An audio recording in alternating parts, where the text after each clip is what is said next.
For the 100% cheapest coins on the internet with reliable delivery and quick customer support, check out my sponsor MMOEXP by clicking the link at the top of the description and use code SWIFT at checkout for 5% off. Salsa family, and today I'm coming back at you guys with another Madden 21 video on the channel, and in today's video we're going to be going over how I find my coin making methods in Madden 21. Now they say it is better to give a man a fishing rod instead of give them a fish. I think that's a saying, so that's what I'm going to be doing in today's video. I'm going to show you guys how I find methods in Madden 21. Now this video will be divided up into 3 different parts. There's 3 different ways I find my methods, and we're going to get into them right here. First person to comment coins wins 100k in the comment section. Include your social media. Let's get into the video.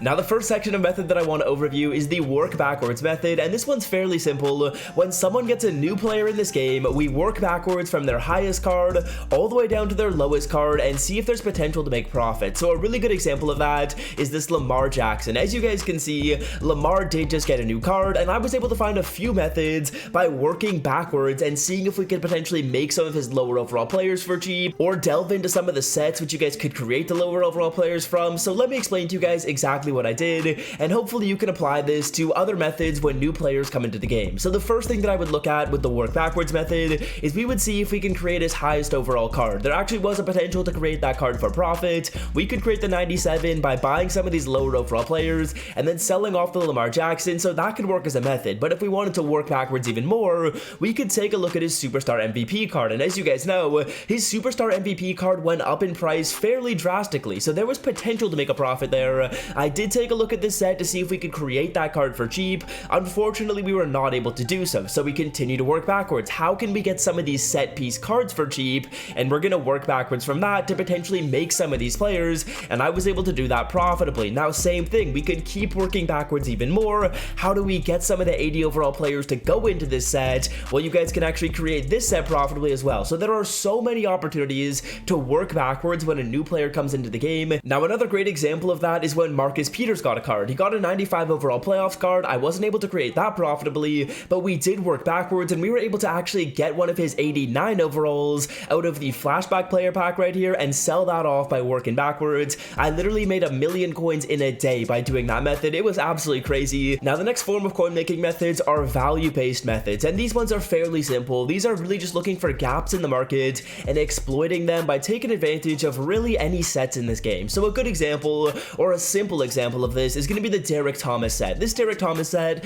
was profitable about a week ago. There's no real reason why it should have been. The card came out a while ago, but literally just because of market reasons, we were able to snipe these cards for cheap, the 87s, the 91s, and the 95, and I was making around 50,000 coins per pop when I was knocking this set out. So that's kind of what I'd call a value-based method. Now in terms of finding these value-based methods, there's not really one tactic you can use, because it's not like when a card comes out, oh, we work backwards and we know where to start. There's not really one starting point. So all I'd really recommend you do is take a look at sets and try and find some gaps in the sets. The way I do that is I will add up the total cost of the set, and then I'll take a look and see how much the player is selling for. If there's a profit margin there, we'll do it. And the great thing about these value-based methods is typically there's not going to be that many other people doing them. You can be one of only like 1 or 2 people doing these methods, which gives you so much opportunity for profit if you find a nice method. I would say probably the best time to do your value-based methods are when the market moves around a little bit. When the market gets kind of stale and there isn't a whole ton going on, a lot of the times the price of the 97 overall right here, like this Derek Thomas, is going to gradually get closer to the price of this set. But when something happens in the market, potentially the prices of these set piece cards go down, and the Derek Thomas card doesn't go down because it hasn't had time to adjust yet. So that's some of the great times to find value-based methods. So that kind of summarizes the great times to find your value-based methods. Usually when the market's moving around a lot, that's when you can find a really good gap in some of the sets, and it's not just Ultimate Legend sets. Mud Hero sets could be profitable. Literally any of these sets in here have the opportunity. Team of the Year sets, Campus Heroes, Legends, Team Affinity. I could literally scroll through all these, and all of these have potential to be value-based methods. And to be honest, I've found value-based methods in basically all of these sets throughout the entire year. So that's really what I recommend you do when it comes to finding that second style.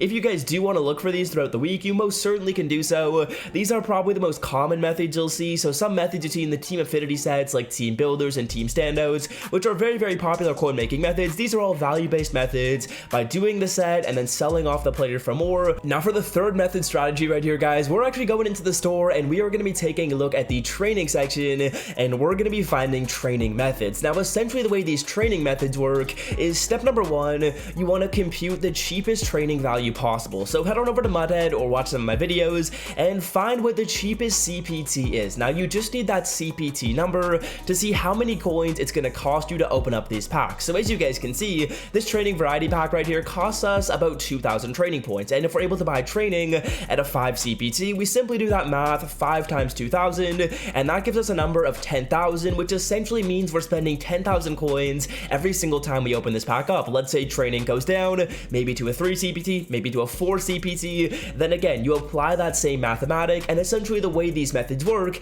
is we're going to apply that initial mathematic calculation, we'll see how much we're going to spend on these players, and then we're going to see how much we can get back. And if on average we're getting more back than we spend on a per card basis, then these methods are profitable. Now I was really liking earlier in the year some of these rising stars or flash black player roles. These aren't that good anymore because EA did make a minor tweak that I've talked about in the past, which really nerfed these methods, which does kind of suck. In the past those are really good. This 85 plus campus hero role has been solid. I can see this team of the year fantasy pack being solid. Now there's really a couple of explanations as to why these training roles work so well. The first one kind of explains why these 4 packs were able to work pretty effectively for me earlier in the year, and essentially what we're doing in this first style is we're buying training in bulk. So we're buying like a 97 and we're getting a whole ton of training points at one price, and then we break all those training points into lower overall cards, sell off all those lower overalls individually, and then make more than we initially spent. So that's kind of how the first style of training roles work. The second is how we were able to do this team of the year fantasy pack earlier in the year,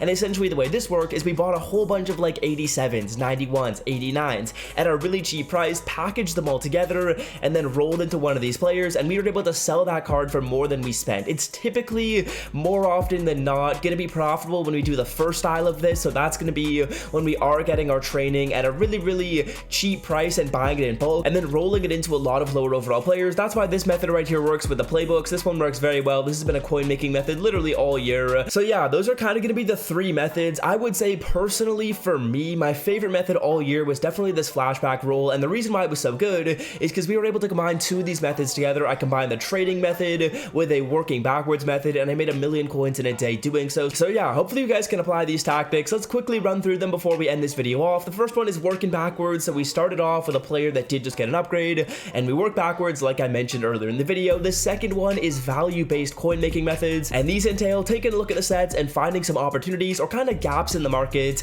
to make some fairly easy profit. And then the final one is going to be with training points. We're either buying training in bulk and rolling it into lower overall players, or we're buying a whole bunch of lower overall players and then rolling them into an expensive card which we can make profit off of. Obviously it's kind of harder to tell with these packs right here where there's so much randomness whether you're going to be profitable or not, but it's all about experimenting. To be honest with you, sometimes you'll lose, sometimes you come out ahead, but if you find a method that's profitable, you'll make back all those coins that you lost and then so much more. So that's gonna do it for me. I hope you guys have enjoyed today's video. If you did and you made it to the end, scroll down and leave a like. I would greatly appreciate it. I'm revealing the secrets in today's video, and if you do like this content, we do go over coin making methods and actually show you guys specifically what to do every single Saturday. So hit that sub button if you are new around here, and until next time, I'm out. Peace. So out.